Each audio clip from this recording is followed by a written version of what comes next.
তো গতদিন আমরা ক্লাস করেছিলাম মডিফায়ারের প্রথম ক্লাস এবং আজকে আমাদের মডিফায়ার সম্পর্কিত দ্বিতীয় ক্লাস।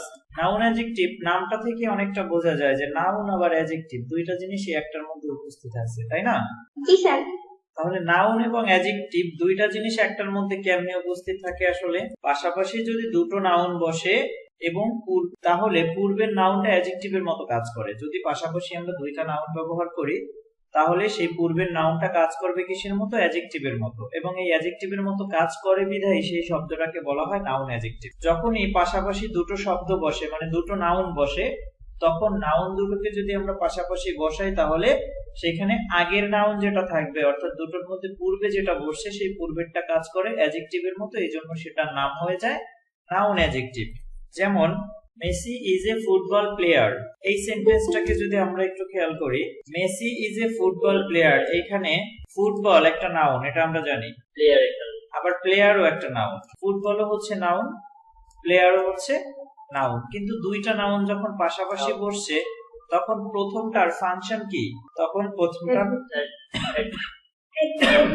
তখন প্রথমটার ফাংশন হচ্ছে অ্যাডজেক্টিভ এবং দ্বিতীয়টার ফাংশন হচ্ছে নাউন।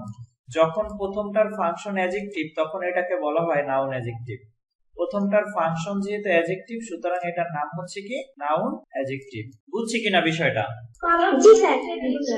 অথবা যদি এইভাবে বলতে পারি, air pollution is one of the greatest problems, এখানে এয়ার একটা নাউন আমরা জানি, অ্যাবস্ট্রাক্ট নাউন, আবার পলিউশন হচ্ছে আরেকটা নাউন। যখন দুটো নাউন পাশাপাশি বসেছে তখন পূর্বের নাউনটাকে কি বলা হয়? এয়ারটা এখানে কি হিসেবে কাজ করেছে? এয়ারটা কাজ করেছে, এখানে এয়ারটা কাজ করেছে নাউন অ্যাডজেক্টিভ হিসেবে। তো যখনই এরকম পাশাপাশি দুটো নাউন ব্যবহৃত হবে তখন পূর্বের নাউনটাকে বলে নাউন অ্যাডজেক্টিভ। অর্থাৎ তাহলে এই সেন্টেন্সটাতে দেখো কি বলা হচ্ছে, air pollution is one of the greatest problems, এখানে এয়ার একটা নাউন, পলিউশন একটা নাউন, যখন দুটো নাউন পাশাপাশি বসবে তখন পূর্বের নাউনটাকে বলা হচ্ছে নাউন অ্যাডজেক্টিভ। তাহলে যখনই তোমাকে বলবে নাউন অ্যাডজেক্টিভ দিয়া কোনো কিছু মডিফাই করার জন্য, নাউন অ্যাডজেক্টিভ মানেই তুমি ধরে নিবা ওটা আরেকটা নাউন। যখনই নাউন অ্যাডজেক্টিভের কথা বলবে তখনই তোমার ধরে নিতে হবে যে আমার একটা নাউন দ্বারা সেন্টেন্স কমপ্লিট করতে হবে। বিষয়টা ক্লিয়ার হয়ে গেছে কিনা?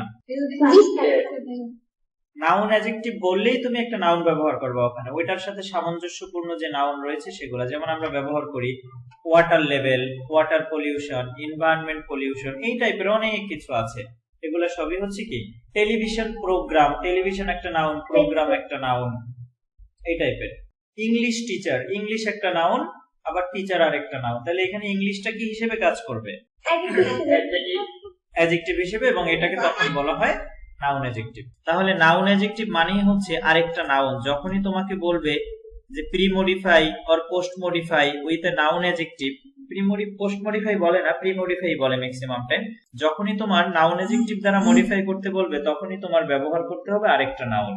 নাউন অ্যাডজেক্টিভ মানে আরেকটা নাউন। ক্লিয়ার তো সবাই? জি স্যার।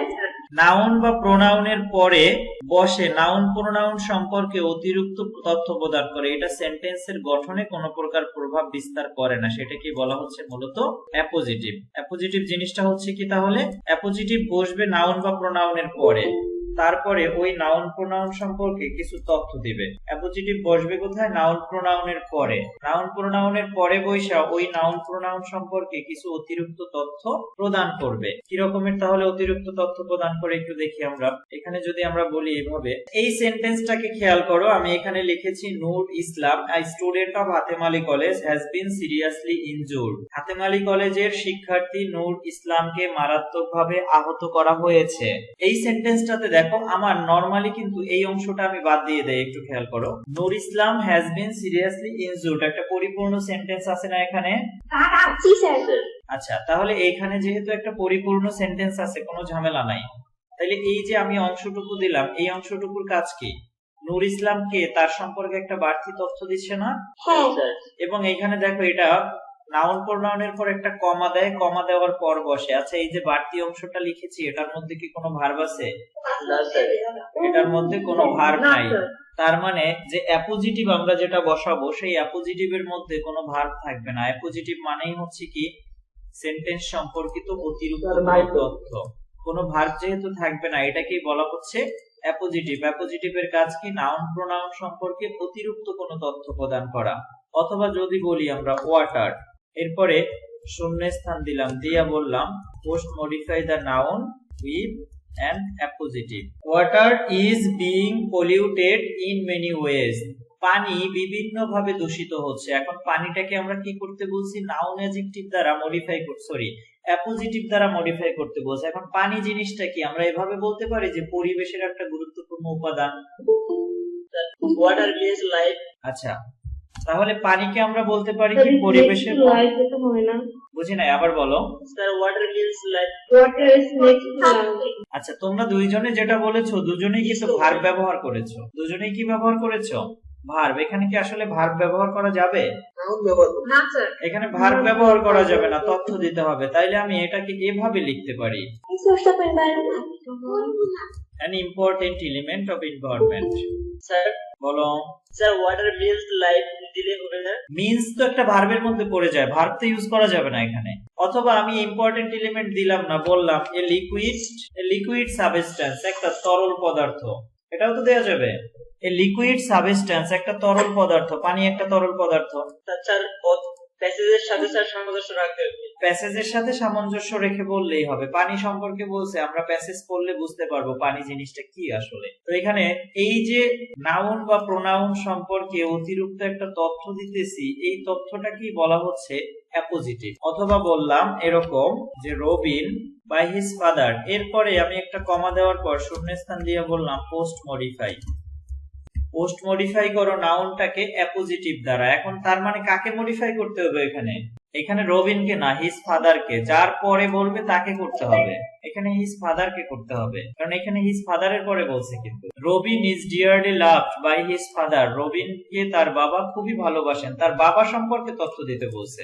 তাহলে আমরা বাবা সম্পর্কে কোনো কিছুই জানি না। কোনো কিছুই যেহেতু জানি না, তার মানে আমরা এভাবেও কিন্তু লিখে দিতে পারি যে তুমি যা লিখবে সেটাই সঠিক। A government service holder, a service holder, an honest person, a teacher, যাই দাও, আমি তার সম্পর্কে যেহেতু জানি না, যেটা দিব সেটাই। Sir A businessman. হ্যাঁ হবে, এ বিজনেসম্যান। জি স্যার, আমার নাম স্যার রবিন স্যার। আচ্ছা, তোমার নাম রবিন, ঠিক আছে। আমরা যেটা দেব সেটাই কিন্তু কারেক্ট, কারণ এখানে রবিনের বাবা কি করে সে সম্পর্কে আমরা কোনো তথ্যই জানি না। তার মানে আমরা আমাদের মতো করে একটা তথ্য দিতে পারবো। আবার যদি প্যাসেজে ওই টাইপের কোনো আইডিয়া প্রদান করে, তাহলে সেই টাইপের একটা তথ্য দিব। বুঝেছি ব্যাপারটা? স্যার জি স্যার। তাহলে অ্যাপোজিটিভ মানেই হচ্ছে কি নাউন প্রোনাউন সম্পর্কে বাড়তি তথ্য, কিন্তু সেই তথ্যের মধ্যে কোনো ভার্ব থাকতে পারবে না, কোনো হু ব্যবহার করা যাবে না। আচ্ছা, এইখানে দেখো টপিকটা একটু বোঝার চেষ্টা করব আগে। Mister Alam has not accepted my application for changing elective subject. আমার চতুর্থ বিষয় পরিবর্তন করার অ্যাপ্লিকেশনটা মিস্টার আলম গ্রহণ করে নাই বা অ্যাকসেপ্ট করে নাই। তার মানে মিস্টার আলম কে, একটা ধারণা কিন্তু পেয়ে যাচ্ছে। একজন টিচার। একজন টিচার হতে পারে, হেডমাস্টার হতে পারে, প্রিন্সিপাল হতে পারে, অথবা বোর্ডের একজন কর্মকর্তা হতে পারে। এরকমের কিছু হতে পারে না? আচ্ছা, তাহলে আমরা এখানে লিখে দেই যে the principal of our college. এই মিস্টার আলমকে আমাদের কলেজের প্রিন্সিপাল, সে আমার চতুর্থ বিষয় পরিবর্তনের যে অ্যাপ্লিকেশনটা, সেই অ্যাপ্লিকেশনটাকে অ্যাকসেপ্ট করেনি। তার মানে অ্যাপোজিটিভ মানে কিন্তু একটা শব্দ না, অ্যাপোজিটিভ মানে একের অধিক শব্দ, যেটা ওই নাউন প্রোনাউন সম্পর্কে একটা বাড়তি তথ্য প্রদান করতেছে। আবার যদি বলি ফ্রেজ বলা যেতে পারে। হ্যাঁ, এটা একটা ফ্রেজ, রাইট। যেহেতু ভার্ব নাই, ভার্ব না থাকলে তো সেটা অবশ্যই ফ্রেজ। এভাবেও বলতে পারে ইউজ অ্যাপোজিটিভ। Traditional poet. আচ্ছা, আমি বলেছি Kazi Nazrul Islam is a rebel poet. এখন কাজী নজরুল ইসলামের রেবেল পোয়েটের তথ্য আমি এখানে দিয়েই দিছি। তার মানে এখানে আমি কি ইউজ করব? Sir renowned person. হ্যাঁ, রিনাউন্ড পারসন, হ্যাঁ সেটাও কারেক্ট, ভুল না। আমি এখানে সবথেকে ভালো এটা দিতে পারি না, আওয়ার ন্যাশনাল পোয়েট। স্যার হবে হবে। তুমি যেটা বলেছো রিনাউন্ড পারসন, সেটাও হবে, একজন বিখ্যাত ব্যক্তি, কোনো সমস্যা নাই। A great poet, a famous poet, সেটাও কারেক্ট। একজন বিখ্যাত কবি, সে হচ্ছে কি একজন রেবেল পোয়েট, সে হচ্ছে একজন বিদ্রোহী কবি। আমাদের জাতীয় কবি কাজী নজরুল ইসলাম হলো একজন বিদ্রোহী কবি। তাহলে অ্যাপোজিটিভের আর কি উদাহরণ দিতে হবে না? মোটামুটি হয়ে গেছে। স্যার একটু বললেই হয়ে যাবে। আচ্ছা, অ্যাপোজিটিভ এখন আমরা যখন আবার অন্য জায়গায় করব তখন এটা ক্লিয়ার হয়ে যাবে।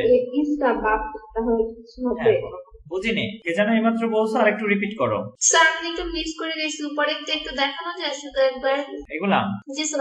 অ্যাপোজিটিভ মানেই হচ্ছে নাউন প্রোনাউন সম্পর্কে অতিরিক্ত কোনো তথ্য, কিন্তু এটা সেন্টেন্সের গঠনে কোনো কাজ নাই, এটা শুধু অর্থটাকে একটু বিস্তৃত করে এবং এটার মধ্যে কোনো ভার্ব ব্যবহার করা যাবে না। এটা জাস্ট কয়েকটা শব্দের সমষ্টি যেটা ওই নাউন সম্পর্কে বাড়তি তথ্য দিচ্ছে। নাউন অ্যাডজেক্টিভ দেখাতেন। নাউন অ্যাডজেক্টিভটা আরেকবার দেখাবো, এই যে নাউন অ্যাডজেক্টিভ। জি স্যার। এরপরে আসি আমরা রিলেটিভ ক্লোজ। রিলেটিভ ক্লোজ মানে হচ্ছে কি, রিলেটিভ প্রোনাউন দ্বারা যদি কোনো ক্লোজ গঠিত হয় তাকে বলে রিলেটিভ ক্লোজ। রিলেটিভ ক্লোজে সাধারণত হুইচ, হোয়াট, দ্যাট, হু, হুম এগুলা ব্যবহার হয়। এগুলা দিয়ে যদি কোনো ক্লোজ গঠন করা হয় সেটাকে বলা হচ্ছে রিলেটিভ ক্লোজ। ব্যাপারটা কেমন, আমরা রিলেটিভ প্রোনাউন কিন্তু রাইট ফর্ম অফ ভার্বের সময় পড়েছিলাম, মনে আছে? রিলেটিভ প্রোনাউন কাকে বলে? কোন নাউন বা প্রোনাউনের পরে বৈশা যদি ওই নাউন প্রোনাউনকে নির্দেশ করে তাকেই বলে রিলেটিভ প্রোনাউন। আর রিলেটিভ প্রোনাউন দিয়ে যদি পুরো একটা ক্লোজ বানানো হয় তাহলে সেটাকে বলে রিলেটিভ ক্লোজ। এইটা যদিও পরীক্ষার সময় মডিফায়ারে খুব বেশি দেয় না, তারপরে যদি দেয় এই কারণে আমি করিয়ে দিচ্ছি। যেমন এরকমের যদি হয়, রিলেটিভ প্রোনাউন এবং অ্যাপোজিটিভ দুইটার ডিফারেন্সটা কোথায়? অ্যাপোজিটিভের ক্ষেত্রে ভার্ব ইউজ করা যাবে না, রিলেটিভ প্রোনাউন রিলেটিভ ক্লোজের ক্ষেত্রে ভার্ব ইউজ করতে হবে। কাজী নজরুল ইসলাম রিলেটিভ ক্লোজ বলে দিয়েছি ব্র্যাকেটে। স্যার এটা কি কিছুটা কমপ্লেক্সের মতো? অনেকটা কমপ্লেক্সের মতো, right. Kazi Nazrul Islam inspired the freedom fighters with his songs. Kazi Nazrul Islam sir who was who is. আচ্ছা ওয়াজ লাগে না, আমরা ইজ দিয়েই করতে পারি। তাহলে হু ইজ এ পোয়েট অথবা who is our national poet যা লেখি। স্যার এখানে যে স্যার ব্র্যাকেটের মধ্যে দিবেন স্যার সেটা ভার্ব করা যাবে না। বুঝি নাই। স্যার বলছিলেন না যে ভার্ব দেওয়া যাবে না, তাহলে আওয়ার ন্যাশনাল পোয়েট দিলে হবে না? না, এটা তো রিলেটিভ ক্লোজ, আর ভার্ব দেয়া যাবে না কখন? সেটা দেয়া যাবে না অ্যাপোজিটিভের সময়। অ্যাপোজিটিভ এবং রিলেটিভ ক্লোজ দুইটার ডিফারেন্সটাই হচ্ছে এখানে যে অ্যাপোজিটিভের সময় কোনো ভার্ব ইউজ করা যাবে না, বাট রিলেটিভ ক্লোজে ভার্ব ইউজ করলে এটা কমপ্লেক্স সেন্টেন্স হয়ে যাবে। অ্যাপোজিটিভ যুক্ত সেন্টেন্স গুলোকে কমপ্লেক্স করতে গেলেই এটা হয়। এটাকে যদি আমি অ্যাপোজিটিভ দিয়ে করতাম তাহলে হুইজটা থাকতো না, এখানে একটা কমা হইতো। স্যার এখানে ভার্বের ব্যাপারটা কোনো প্রবলেম করবে না, অবশ্যই ভার্বের ব্যবহার না দিলে হবে না, ভার্বের ব্যবহার অবশ্যই এখানে থাকবে। তোমার হচ্ছে রিলেটিভ ক্লোজ যদি বলে তখন হ্যাঁ বলো। স্যার প্রেজেন্ট বা পাস্ট স্যার প্রেজেন্ট বা পাস্ট, এখানে তো সে এখনো জাতীয় কবি আছে, সেখানে তো আর তুমি ওয়াজ দিতে পারো না। তো ওয়াজ যদি দাও তাইলে বলবে যে জাতীয় কবি ছিল এখন আর নাই। কাজী নজরুল ইসলাম এখনো আমাদের জাতীয় কবি না, তাহলে এটা তো প্রেজেন্টে আছে, সেই হিসেবে ইজ হবে। স্যার এখানে ভার্ব কি ইজ না? হ্যাঁ এখানে ভার্ব ইজ, এটার ভার্ব ইজ, আর আরেকটা ক্লোজ আছে না সেটার মধ্যে ভার্ব হচ্ছে ইনস্পায়ার্ড। দুটো ভার্ব না এখানে, দুটো ক্লোজ যেহেতু এখানে ইজ একটা ভার্ব আর হচ্ছে ইনস্পায়ার্ড আর একটা ভার্ব। তবে এটা তোমাদের অত মাথায় ঢুকাইতে হবে না, এখান থেকে বেশি কিছু থাকে না। জি স্যার এটা সচরাচর দেখা যায় না। কোনো ভার্ব অ্যাডজেক্টিভ অথবা অ্যাডভার্বকে মডিফাই করতে বলে যদি আর কোনো কিছু উল্লেখ না করে তাহলে সবার আগে চিন্তা করবা যে এটার ক্ষেত্রে আমার অ্যাডভার্ব লাগবে। ভার্বকে মডিফাই করার জন্য ম্যাক্সিমাম টাইম অ্যাডভার্ব লাগবে। এখন অ্যাডভার্বের জন্য আমাদের একটা সূত্র রয়েছে, সূত্রটা কি আমরা জানি? এলআই যুক্ত। না, এলআই যুক্ত বলতে অ্যাডভার্ব মানে এমপিটি। অ্যাডভার্ব মানে কি? M P T. এখন প্রশ্ন আসতে পারে যে এমপিটি তে মানে কি? অ্যাডভার্ব সমান সমান হচ্ছে MPT. M equals to manner, P equals to place, T equals to time. Manner, place, time এই তিনটা জিনিস সব সময় অ্যাডভার্ব। Manner, place, time. ম্যানারটা কেমন? কোন কাজ কোন পদ্ধতিতে বা কিভাবে সম্পন্ন হয়েছে সেটা বোঝানোর জন্য হচ্ছে ম্যানার। যেমন আমি যদি বলি যে দ্য ম্যান ওয়ার্কস, এরপরে বললাম পোস্ট মডিফাই দ্য ভার্ব। ভার্বকে মডিফাই করো। ভার্বকে মডিফাই করতে গেলে সর্বপ্রথমে তুমি চিন্তা করবা অ্যাডভার্ব। ভার্বকে মডিফাই করতে গেলে সর্বপ্রথমে আমরা কি চিন্তা করব? অ্যাডভার্ব। এখন লোকটা হাঁটে, এখন আমরা এখানে কিন্তু বলতে পারি কিভাবে হাঁটে অথবা কোথায় হাঁটে, আমরা দুটোই বলতে পারি। আমরা যদি বলি লোকটা দ্রুত হাঁটে, আস্তে আস্তে হাঁটে, বলা যাবে না? So fast. ফাস্ট। অথবা যদি বলি স্লোলি, হবে না? Sir hurry up. Hurry up, এটা তো ভার্ব হয়ে গেছে, হারি আপ বললে হারিডলি দিতে পারি। অথবা আমরা বলতে পারি অ্যাডভার্ব, যেহেতু অ্যাডভার্ব বললে যদি অ্যাডভার্ব উল্লেখ করে দিত তাইলে এইভাবেই বলা লাগতো with an adverb. With an adverb, যখন অ্যাডভার্ব বলে দিয়েছে তখন টাইম, প্লেস, ম্যানার এর বাইরে যাওয়া যাবে না। We should get up. Sir এটা তো স্যার উল্লেখ নাই, এটা কি পোস্ট মডিফাই নাকি স্যার? পোস্ট মডিফাই বলে দিয়েছি তো আমি। পোস্ট মডিফাই গেলে কি না? এখানে বলেছি উই শুড গেট আপ, আমাদের ঘুম থেকে ওঠা উচিত। এখানে বলছি post modify the verb with an adverb. এখন আমরা কি বলবো? Early, right. এখন দেখো আর্লি যদি বলি এটা কিন্তু আমার টাইম বোঝাচ্ছে। এটা কি বোঝাচ্ছে? টাইম। এটা কি বোঝাচ্ছে? টাইম। তাহলে টাইম, প্লেস অথবা ম্যানার, এই তিনটা জিনিস, টাইম, প্লেস, ম্যানার, তিনটার যেটাই থাকবে সেটাই হচ্ছে অ্যাডভার্ব। এখন আসি তাহলে অ্যাডভার্ব না বইলে যদি অ্যাডভার্বিয়াল ফ্রেজ বলে, অ্যাডভার্বিয়াল ফ্রেজ, তাহলে হবে early in the morning. Phrase মানে আমরা জানি কি একের অধিক শব্দ, শব্দগুচ্ছ। শব্দগুচ্ছ, রাইট।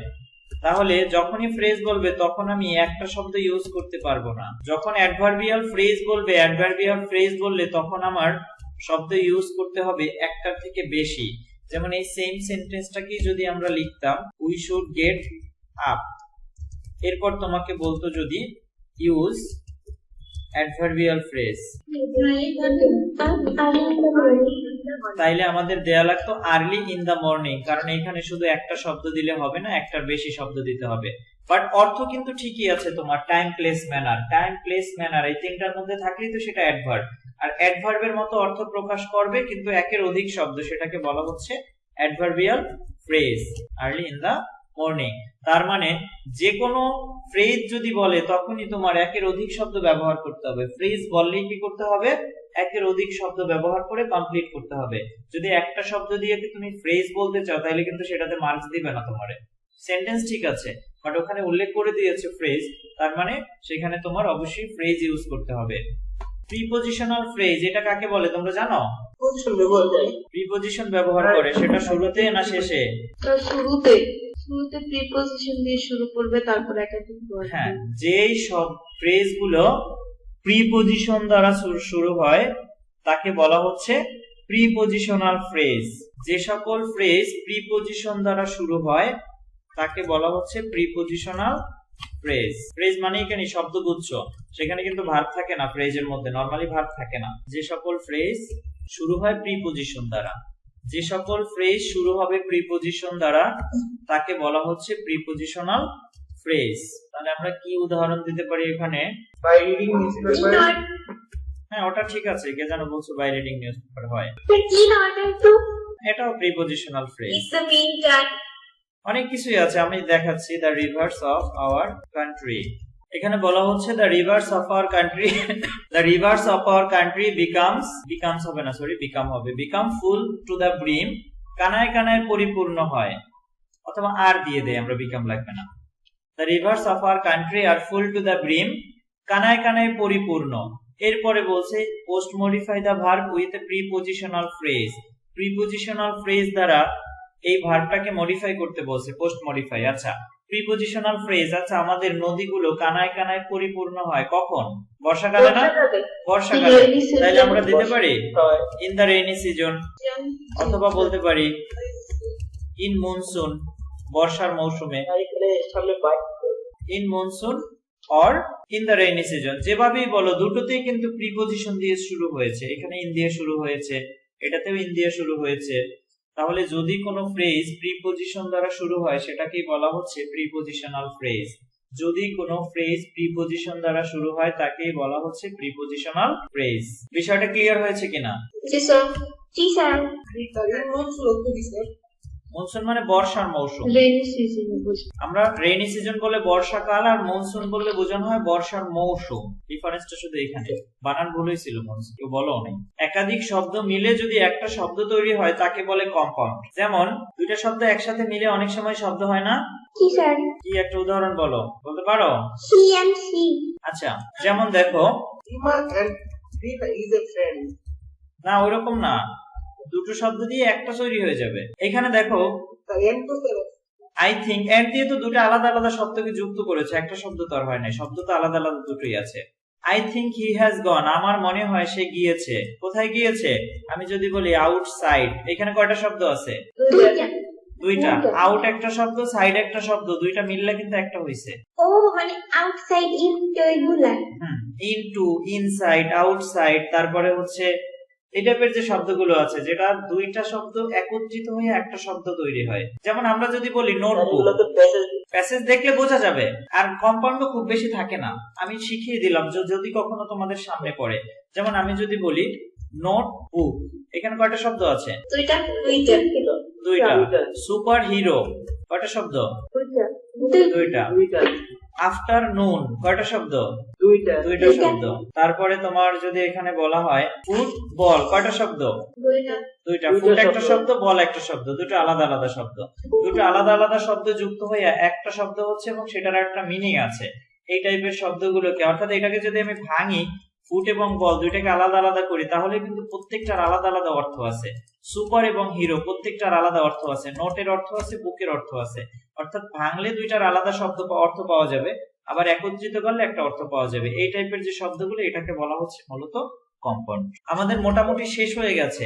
আমাদের হচ্ছে মডিফায়ারের জন্য যেসব বিষয় জানা দরকার সেসব বিষয়গুলো শেষ হয়ে গেছে। এরপর বাকি বিষয়গুলো আমাদের প্র্যাকটিসের মধ্যে চলে আসবে। যেমন শুধু নাউনকে যদি মডিফাই করতে বলে, যে মডিফাই দা নাউন, এই ক্ষেত্রে আমরা কি ইউজ করব? অ্যাডজেক্টিভ ইউজ করব। নরমালি যদি নাউনকে মডিফাই করতে বলে, সেই ক্ষেত্রে আমরা ম্যাক্সিমাম টাইম অ্যাডজেক্টিভ ইউজ করার চেষ্টা করব। তারপরে ডিটারমাইনারটা, ইনার পজিটিভ পজিটিভ অনেক কিছু করা যায়। সবার আগে আমরা চিন্তা করব নাউনকে। আবার যদি অ্যাডজেক্টিভকে, আবার যদি কোনো ভার্বকে মডিফাই করতে বলে, সেই ক্ষেত্রে আমরা সবার আগে চিন্তা করব অ্যাডভার্বকে। এরকমের কিছু বিষয় প্র্যাকটিসে চলে আসবে। এই আর্সেনিক আমরা গতদিন করছিলাম, অর্ধেক পর্যন্ত করছিলাম, বাকিটুকু কি এখন করে ফেলবো? আচ্ছা, আর্সেনিক প্রথমটাতে অ্যানসার আমরা কি বলেছিলাম? Arsenic is a dash substance,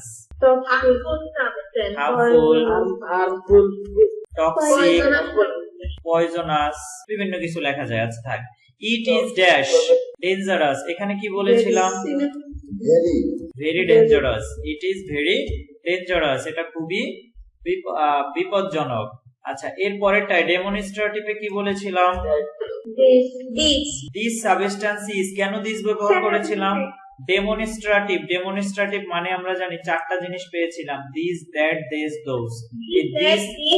হ্যাঁ, এবং এই দিস এবং দ্যাট এই দুইটা জিনিস সিঙ্গুলারের ক্ষেত্রে হয়, দ্যাট, আর দেস এবং দোজ এই দুইটা জিনিস প্লুরালের ক্ষেত্রে হয়। এখানে কিন্তু সাবস্টেন্স সিঙ্গুলার এবং প্রেজেন্ট টেন্স, এই জন্য আমরা দিস ব্যবহার করেছি। তারপরে বলছে দেয়ার আর ড্যাশ ভিলেজেস, বলছে কোয়ান্টিফায়ার, কোয়ান্টিফায়ার কোনগুলা? এখানে তাহলে মাস মোর আসে না, এখানে মেনি দিলেই ভালো হয়। There are many villages in dash country. Positive বলছে কি দিব? In our country, right. Positive মানে our. Most of our dash people drink tubewell water, ব্যবহার করতে বলছে কি আগে একটু দেখে নাও। নাউন অ্যাডজেক্টিভ, আমাদের অধিকাংশ ড্যাশ লোকজন, কোন লোকজন? গ্রাম্য লোকজন। আমাদের অধিকাংশ গ্রাম্য লোকজন কি করে? যেহেতু আগের লাইনে গ্রামের কথা বলেছে, এখানে কিন্তু আমার ওই গ্রামেরটাই নিয়ে আসতে হবে। এখন একটু হিসাব করো, ভিলেজ কি নাউন না অ্যাডজেক্টিভ?